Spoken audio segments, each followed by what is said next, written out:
শুধু একটি ঘোষণাপত্র প্রকাশ করছি না, আজ আমরা ঘোষণা করছি আগামী 5 বছরের বাংলাদেশের পথচিত্র। একটি এমন বাংলাদেশের অঙ্গীকার যেখানে থাকবে ন্যায় বিচার, সুশাসন ও মানবিক মর্যাদা, যেখানে সরকার হবে জনগণের সেবক এবং জবাবদিহিমূলক প্রতিনিধি। এই লক্ষ্য সামনে রেখে আমরা প্রকাশ করতে চলেছি বাংলাদেশ জামায়াতে ইসলামের নির্বাচনী ইশতেহার 2026। আমরা চাই এমন একটি বাংলাদেশ যেখানে মানুষ নিরাপদে বাঁচবে, মর্যাদার সাথে বাঁচবে এবং ন্যায় ও ইনসাফের সাথে এগিয়ে যাবে। এই অঙ্গীকার নিয়ে আমাদের নির্বাচনী ইশতেহারের নামকরণ করা হয়েছে নিরাপদ ও মানবিক বাংলাদেশের ইশতেহার। আমাদের ইশতেহারটি 10টি মূল বিষয়কে কেন্দ্র করে তৈরি করা হয়েছে। প্রতিটি বিষয়ই এক একটি স্তম্ভের মতো, যা আমাদের নীতির ভিত্তি এবং দৃষ্টিভঙ্গি নির্দেশ করে। আমরা যথাক্রমে রাষ্ট্রের সকল নাগরিকের সাথে সমস্বরে 5টি মৌলিক বিষয়ে হাঁ বলতে চাই, আর তা যথাক্রমে সততা, ঐক্য, ইনসাফ, দক্ষতা ও কর্মসংস্থান।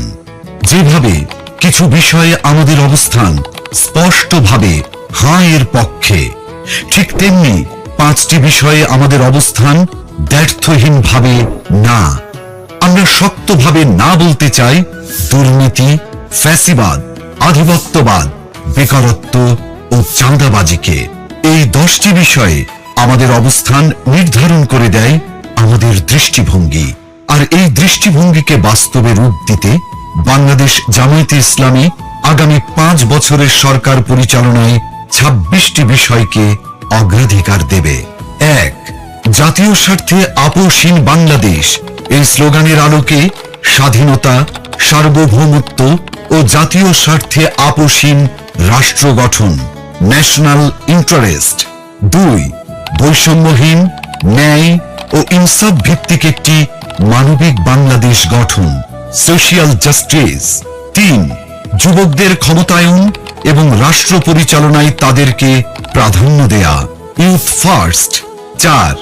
নারীদের জন্য নিরাপদ, মর্যাদাপূর্ণ ও অংশগ্রহণমূলক রাষ্ট্র গঠন। 5. আইন শৃঙ্খলা পরিস্থিতির সার্বিক উন্নয়নের মাধ্যমে মাদক, চাঁদাবাজ ও সন্ত্রাসমুক্ত একটি নিরাপদ রাষ্ট্র বিনির্মাণ। 6. সকল পর্যায়ে সৎ নেতৃত্ব প্রতিষ্ঠা ও প্রাতিষ্ঠানিক সংস্কারের মাধ্যমে দুর্নীতিমুক্ত রাষ্ট্র গঠন। 7. প্রযুক্তি নির্ভর আধুনিক ও স্মার্ট সমাজ গঠন। 8. প্রযুক্তি, ম্যানুফ্যাকচারিং, কৃষি ও শিল্প সহ নানা সেক্টরে ব্যাপক ভিত্তিক কর্মসংস্থান সৃষ্টি, সরকারি চাকুরিতে বিনামূল্যে আবেদন, মেধার ভিত্তিতে নিয়োগ ও সকল ধরনের বৈষম্য দূরীকরণ। 9. ব্যাংক সহ সার্বিক আর্থিক খাতে সংস্কারের মাধ্যমে আস্থা ফিরিয়ে এনে বিনিয়োগ ও ব্যবসা বান্ধব টেকসই ও স্বচ্ছ অর্থনীতি বিনির্মাণ। 10. সমানুপাতিক পিআর পদ্ধতির নির্বাচন সহ সুষ্ঠু নির্বাচনী পরিবেশ তৈরি ও তত্ত্বাবধায়ক সরকার ব্যবস্থা শক্তিশালী করে সুসংহত ও কার্যকর গণতন্ত্র নিশ্চিত করা। 11.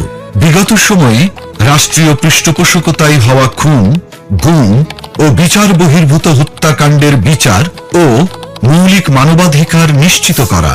12.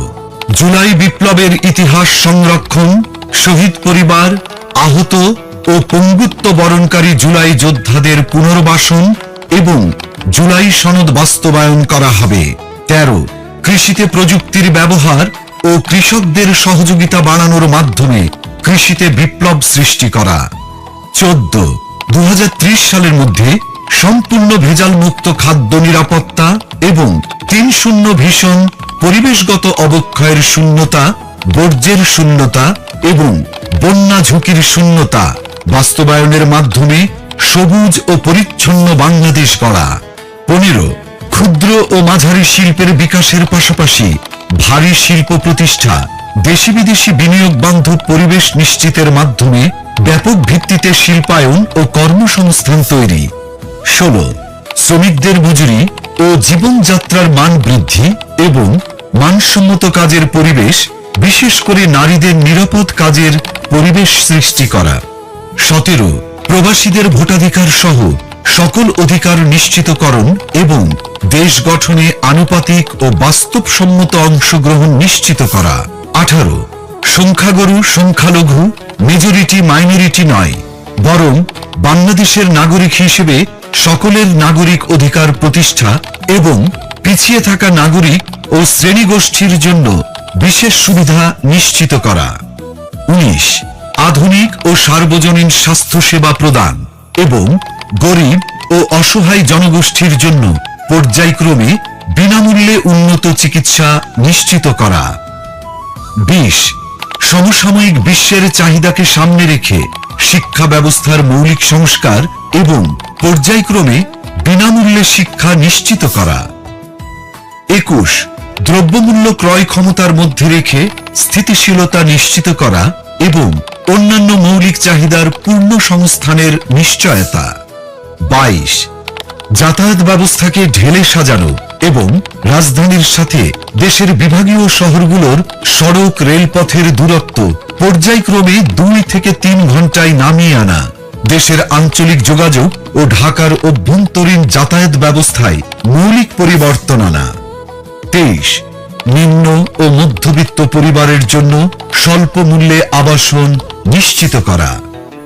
24 ফ্যাসিবাদী ব্যবস্থার পূর্ণ বিলাপে চলমান বিচার ও সংস্কার কার্যক্রমকে অব্যাহত রেখে বাংলাদেশে ফ্যাসিবাদ ব্যবস্থার পুনর্জন্ম রোধ করা।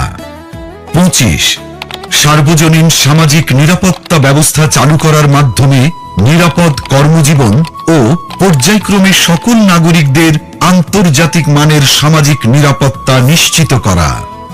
26 সকল পর্যায়ে স্বচ্ছতা ও জবাবদিহিতার মাধ্যমে সুশাসন নিশ্চিত করে একটি সুখী ও সমৃদ্ধ কল্যাণ রাষ্ট্র প্রতিষ্ঠা। বিষয়ভিত্তিক স্পষ্ট দিক নির্দেশনা দিতে আমরা আমাদের নির্বাচনী ইশতেহারকে 8টি প্রধান ভাগে বিভক্ত করেছি। প্রতিটি ভাগ তৈরি করা হয়েছে দেশের বাস্তবতা, জনগণের চাহিদা এবং আগামীর সম্ভাবনাকে সামনে রেখে। এই 8টি ভাগ হল: 1 জুলাই বিপ্লবের আকাঙ্ক্ষায় একটি বৈষম্যহীন, শক্তিশালী ও মানবিক বাংলাদেশ। 2 আত্মনির্ভরতার পথে নিজ পায়ে দাঁড়ানোর প্রত্যয়। 3 টেকসই অর্থনৈতিক উন্নয়ন ও ব্যাপকভাবে কর্মসংস্থান সৃষ্টি। 4 স্বনির্ভর কৃষি ও প্রকৃতির স্বাভাবিক বিকাশের মাধ্যমে পরিবেশ বান্ধব উন্নয়ন। 5 মানব সম্পদ উন্নয়ন ও জনগণের মৌলিক জীবন মানের উন্নয়ন। 6 সমন্বিত অবকাঠামোগত উন্নয়ন। 7 যুবকদের নেতৃত্বে প্রযুক্তি বিপ্লব ও সমৃদ্ধ বাংলাদেশ। 8 সবার জন্য অন্তর্ভুক্তিমূলক রাষ্ট্র। এই 8টি ভাগের মধ্য থেকেই নির্বাচিত করা হয়েছে ইশতেহারের কিছু মূল ও অগ্রাধিকারমূলক বিষয়, যা আমরা বিস্তারিতভাবে আপনাদের সামনে তুলে ধরব। যার শুরুতেই থাকবে সুশাসন ও জননিরাপত্তা এবং তা নিশ্চিতে মন্ত্রী ও এমপি সহ সকল পর্যায়ের জনপ্রতিনিধিদের ও তাদের পরিবারের সদস্যদের বার্ষিক সম্পদ বিবরণী জনসাধারণের সামনে পেশ করা হবে। সরকারি অফিসে সিসি ক্যামেরা স্থাপন এবং সব গুরুত্বপূর্ণ সরকারি নথি ও সেবাকে শতভাগ অনলাইনে রূপান্তর করা হবে। 64 জেলা শহর এবং প্রায় 500 উপজেলা ও ছোট শহরকে পরিকল্পিত শহর হিসেবে গড়ে তোলা হবে। তরুণদের দেশ পরিচালনায় অগ্রাধিকার দেওয়া হবে। নারীদের মধ্য থেকে মন্ত্রিসভায় উল্লেখ সংখ্যক প্রতিনিধি অন্তর্ভুক্ত করা হবে। ডিজিটাল পাহারাদার অ্যাপের মাধ্যমে যে কোনো অপরাধের, যেমন চাঁদাবাজি, ঘুষ, নারী নির্যাতন বিরুদ্ধে তাৎক্ষণিক ডিজিটাল রিপোর্ট করা যাবে, যেখানে রিপোর্টকারীর পরিচয় গোপন রাখা হবে। সরকারের আয় ব্যয়ের সব হিসাব জনগণের সামনে উন্মুক্ত করতে আমাদের ইশতেহারে আমরা প্রস্তাব করছি আমার টাকা আমার হিসাব নামের একটি অসাধারণ ডিজিটাল প্ল্যাটফর্ম। আসুন দেখে আসি অ্যাপটি কিভাবে কাজ করবে। আপনি কি কখনো ভেবেছেন সরকার কিভাবে আয় করে? প্রতি বছর বাজেট কিভাবে তৈরি হয়, আর সেই বাজেট অনুযায়ী টাকা কোথায় কোথায় খরচ হয়? সরকারের আয় আসে আপনার দেয়া কর, বিদেশি অনুদান, ঋণ, আমাদের প্রবাসী হিরোদের পাঠানো রেমিটেন্স এবং সেবামূলক আয় থেকে। আর এই টাকা দেশের বিভিন্ন খাত ও প্রকল্পে ব্যয় করা হয়, যার সঠিক হিসাবটা জানা রাষ্ট্রের নাগরিক হিসাবে আপনার একটি অধিকার। বর্তমানে এই হিসাব জানার প্রক্রিয়া অনেক জটিল ও কঠিন, কিন্তু কেন বারবার আপনাকে এই বিষয়ে অন্ধকারে রাখা হয়? কারণ এই জটিলতাই দুর্নীতিবাজদের জন্য একটি নিরাপদ আশ্রয় তৈরি করে, আর অপরাধীরা থেকে যায় লোকচক্ষুর অন্তরালে। এবার সেই সমস্যার সমাধান হবে আমার টাকা আমার হিসাব নামের একটি অসাধারণ ডিজিটাল উদ্যোগের মাধ্যমে। এই প্ল্যাটফর্ম ব্যবহার করে আপনি সরকারের বার্ষিক আয় ব্যয়ের পুরো হিসাব দেখতে পারবেন, জানতে পারবেন সরকার কত টাকা কর পেয়েছে, বিদেশ থেকে কত অনুদান এসেছে, কত ঋণ এসেছে, কত টাকা এসেছে সেবামূলক আয় থেকে, এবং মোট কত টাকা রেমিটেন্স দেশের অর্থনীতিতে যোগ হয়েছে। জানা যাবে সেই আয়ের টাকা কোন খাতে কোথায় কত খরচ হয়েছে এবং হচ্ছে। এমনকি নির্দিষ্ট এলাকা অর্থাৎ জেলা, উপজেলা বা থানা পর্যায়েও আয় ব্যয়ের হিসাব জানতে পারবেন। নির্দিষ্টভাবে কোন প্রকল্পে কত টাকা খরচ করা হয়েছে তাও জানা যাবে এই প্ল্যাটফর্ম ব্যবহার করে। এই প্ল্যাটফর্মের মাধ্যমে ব্যয়ের কোনো অসঙ্গতি চোখে পড়লে আপনি প্রশ্ন করতে পারবেন, প্রয়োজনে অভিযোগও জানাতে পারবেন। এভাবেই আমরা সবাই নিজ নিজ জায়গা থেকে দেশের আয় ব্যয়ের প্রতি সচেতন হব। দেশের আর জনগণের কাছে সরকারের স্বচ্ছতা ও জবাবদিহিতা নিশ্চিত করতে পারব। এই সুন্দর উদ্যোগটি সত্যি করতে প্রয়োজন আপনার একটি মূল্যবান ভোট। আগামী নির্বাচনে দাঁড়িপাল্লার পক্ষে দেয়া আপনার ভোটেই তৈরি হবে একটি দুর্নীতিমুক্ত সততার বাংলাদেশ।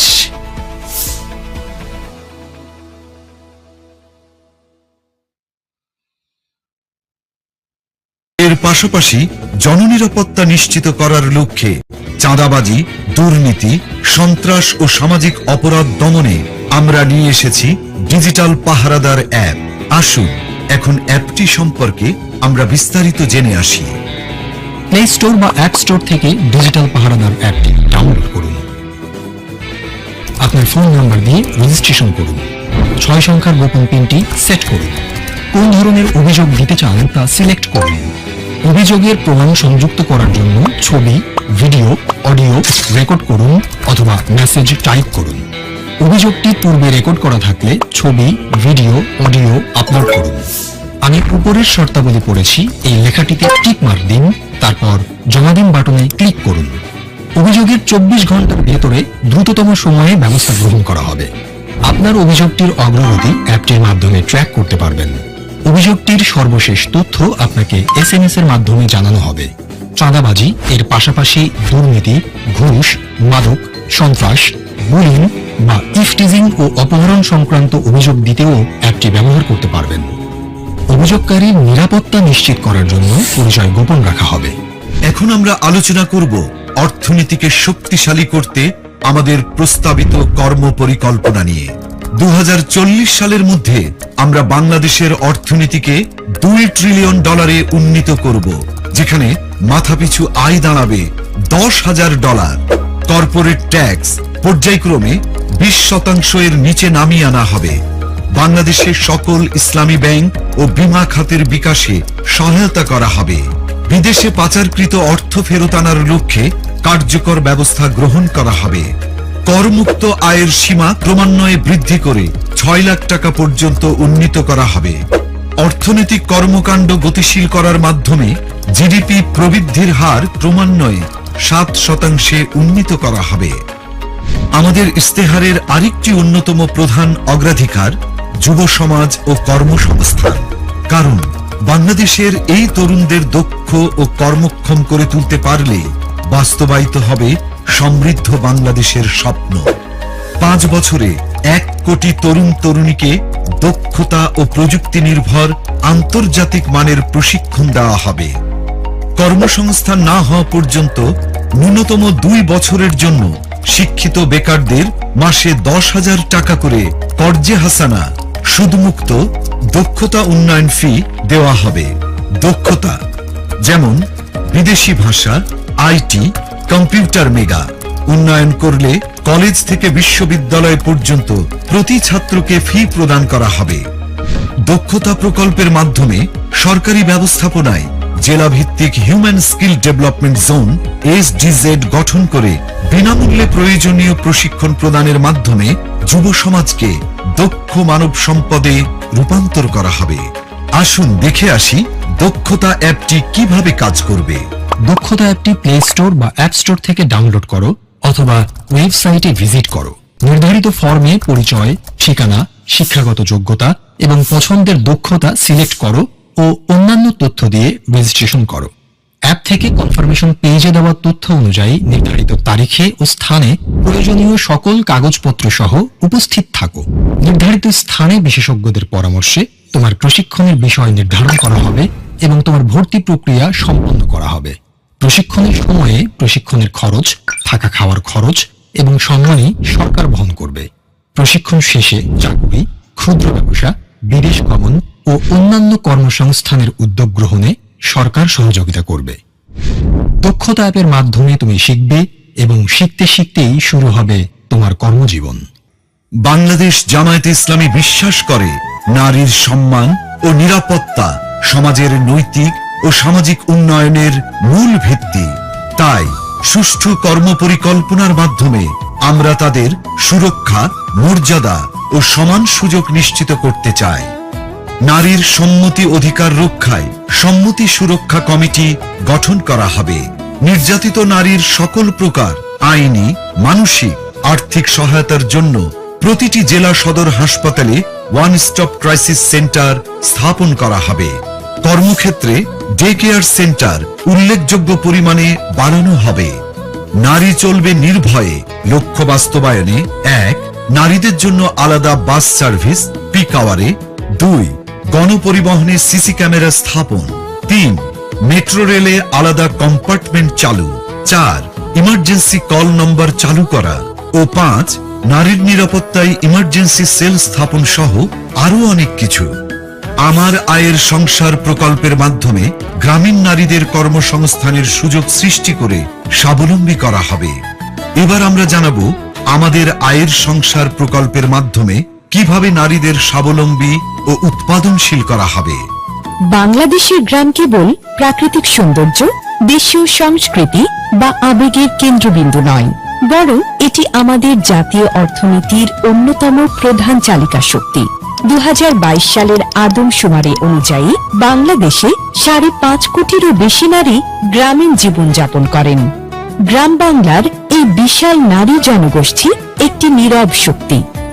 একবার ভেবে দেখুন তো, যদি তারা নিজেরাই কর্মক্ষম ও উৎপাদনশীল হতো, নিজের আয়ের পথ নিজেই তৈরি করতে পারত, তাহলে এদেশের ভবিষ্যৎ কতটা বদলে যেত।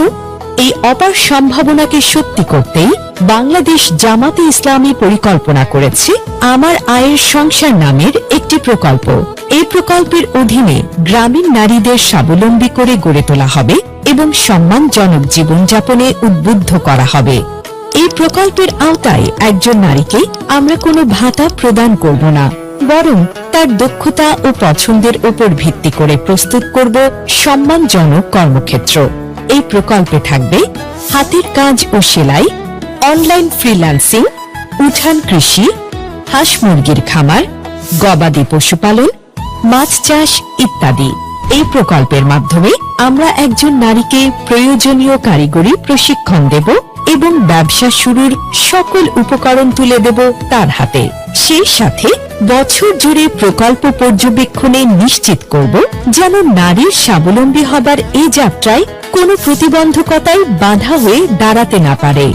এই প্রকল্প দেশের সামষ্টিক অর্থনীতিতে একটি শক্তিশালী অনুঘটক হিসেবে কাজ করবে, যা দীর্ঘমেয়াদী টেকসই উন্নয়নের পথ প্রশস্ত করবে।